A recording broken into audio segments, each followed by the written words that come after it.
Бүгінгі жиынға аябай жағып атат да. Açık sözler aytылат, açık sözler aytылат. İnşallah ilahi bile üşüntüp қалсақ екен. Анткени чыныгы парламент ушундай болуш керек да. Бирок абайлап сүйлөсөк да, эки жакты карап бетап кылып сүйлөсөк, баягы тышкы саясат деген бар. Биз бүгүн канчалык кыйын болсок, эртең ажабыз Кытайга расмий сапар менен барганда, ага ошончо будан да кыйын болот.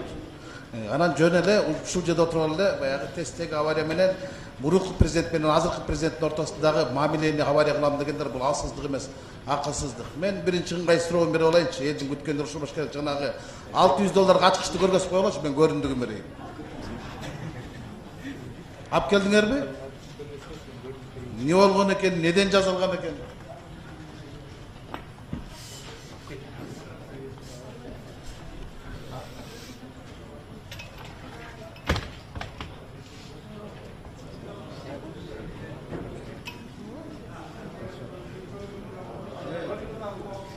Ортого чыгып эле көргөзүп койчу. Центр суда выйдите, пожалуйста.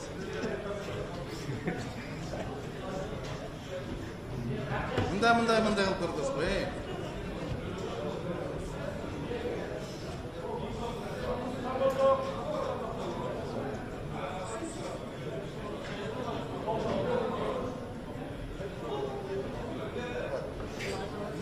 Вот это набор инструментов.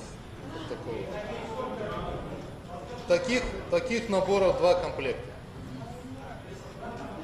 Ну вот как есть. Вот это назвали китайцы плоскогубцами. Этот набор стоит 320 долларов. Вот плюс... Рахмат, отурыңыз, урматтуу директор. Ушул маалыматтын биринчи булагы менин кесиптешим Акылбек Жамангуловунда сиз айтып койсоңуз, ушул беле $600 сиз айтып. Так, еще по этой же позиции, уважаемые депутаты, вот там лента лежит.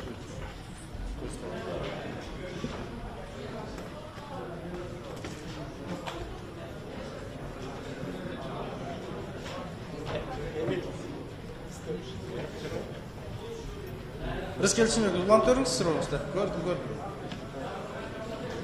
Болды.